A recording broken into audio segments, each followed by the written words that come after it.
MDF টিভির সম্মানিত দর্শক মণ্ডলী, আসসালামু আলাইকুম ওরহমতুল্লাহি ওয়া বারাকাতুহু। আর অন্য ধর্মপ্রতি ভাইদের শুভেচ্ছা রইল। এই যে এই পাতলা পায়খানাটা দেখেন, আজ প্রায় এই বাচ্চাটা আমি 15 দিন থেকে এই বাচ্চাটা আমি পায়খানা কন্ট্রোল নিয়ে আসতে পারতেছি না। আমি একেবারে কি বলবো, যেটাকে দুধ খায় পায়খানা করে, যেটাই খায় পায়খানা করে। তো এই বাচ্চাটা আমি কন্ট্রোল আনতে পারতেছি না। এই বাচ্চাটাকে দুধ খায়, যা খায় পায়খানা করে, কন্ট্রোলই নিয়ে আসতে পারতেছি না এই বাচ্চাটা। এখন বিষয় হলো, আমি বেশ কয়েকজনের কাছে পরামর্শ করলাম। পরামর্শ করার পর লাস্ট যেটা আমার ফর্মুলা, সেই ফর্মুলাটা আমি আপনাদের সামনে তুলে ধরবো। আর যদি আমার চেয়ে বা এর চেয়ে কোনো ভালো সাজেশন থাকে তাহলে অবশ্যই কমেন্টে জানাবেন।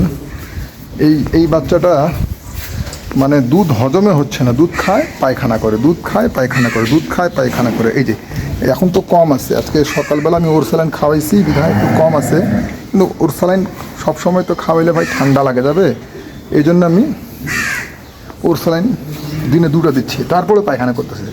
তো যা হোক, এখন যে ওষুধগুলো ব্যবহার করব সেটা আপনাকে আমি দেখাচ্ছি। আর এই ওষুধটা একজন বিজ্ঞ খামারি উনি আমাকে বলেছেন। আমি কিন্তু প্রত্যেকটা ওষুধ করে, মানে যেই পায়খানা করার ওষুধ হাই অ্যান্টিবায়োটিক পর্যন্ত আমি ইউজ করেছি, কাজে আসে নাই। আজকে আমি মানুষের ওষুধটা ব্যবহার করব, সেটা আমি আপনাদেরকে দেখাই, আপনারা একটু খেয়াল করবেন। আর যদি আমি সাকসেস হয়ে যাই, পায়খানা যদি বন্ধ হয়ে যায়, তো অবশ্যই আমি রিপ্লাইটা দিব। তো রিপ্লাই দিলে আপনাদের যদি কোনো রকম সমস্যা হয় তাহলে আপনারা অবশ্যই এই কাজগুলো করতে পারবেন। তো চলুন ওষুধগুলো দেখে আসি। তো ওষুধগুলো হচ্ছে এই যে এটা মানুষের সিপ্রোসিন 500 মিলি, খেয়াল করেন একটু। মানুষের সিপ্রোসিন 500 মিলি, মানুষের এমোডিস 400 মিলি, ঠিক আছে।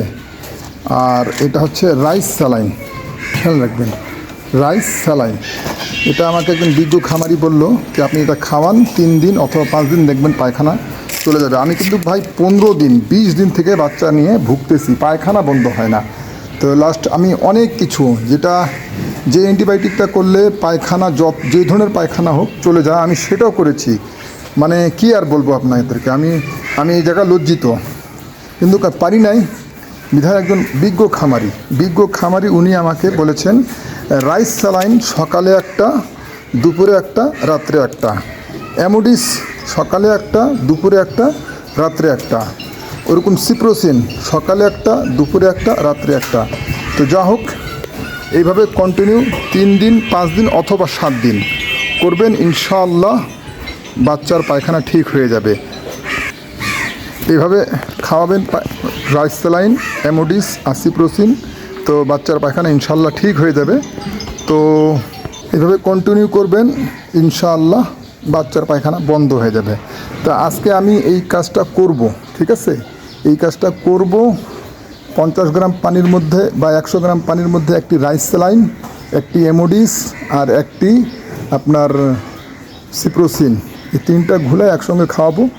খাওয়ানোর পরে আমি 3 দিন অথবা 5 দিন দেখব কি অবস্থা। যদি পায়খানা বন্ধ হয়ে যায় তারপরে আমি অবশ্যই রিপ্লাইটা দিব। ভাই এখন যেটা পায়খানা দেখতেছেন, এই পায়খানাটা মানে তুলনামূলক একটু ভালো, এর চেয়ে পাতলা পায়খানা, একেবারে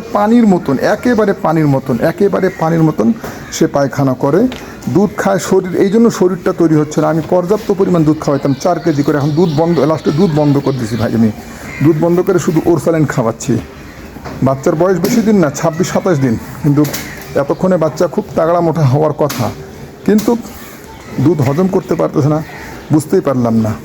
তো এই জন্য একজন বিজ্ঞ খামারি আমাকে পরামর্শ দিল, সেই পরামর্শ আপনাদের সামনে তুলে ধরলাম। আর ঠিক যদি পায়খানা বন্ধ হয়ে যায় তো অবশ্যই এর রিপ্লাইটা পাবেন।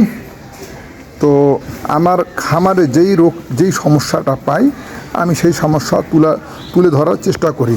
এখন আপনারা যদি বলেন আমাকে রোগগুলো খুঁজে আনে ভিডিও করে দেওয়ার, তো এটা আমার পক্ষে সম্ভব হয় না। আমি আশপাশে, আমার বাড়ির আশপাশে 1 কিলোমিটারের ভিতরে যদি কোনো সমস্যা পাই বা আমি খোঁজ পাই, তো আমি সেখান থেকেও চেষ্টা করব আপনাদের জন্য তুলে ধরার। অন্তত সপ্তাহে বা 10 দিনে একটা ভিডিও আপনাদের মাঝে তুলে ধরতে পারি। আর ইনশাআল্লাহ গরুর ভিডিও তো পাচ্ছেনই আপনারা নিয়মিত, এবং প্যাকেজও পাবেন আর বিক্রির ভিডিওটাও পাবেন। তো ঠিক আছে, আল্লাহ হাফিজ।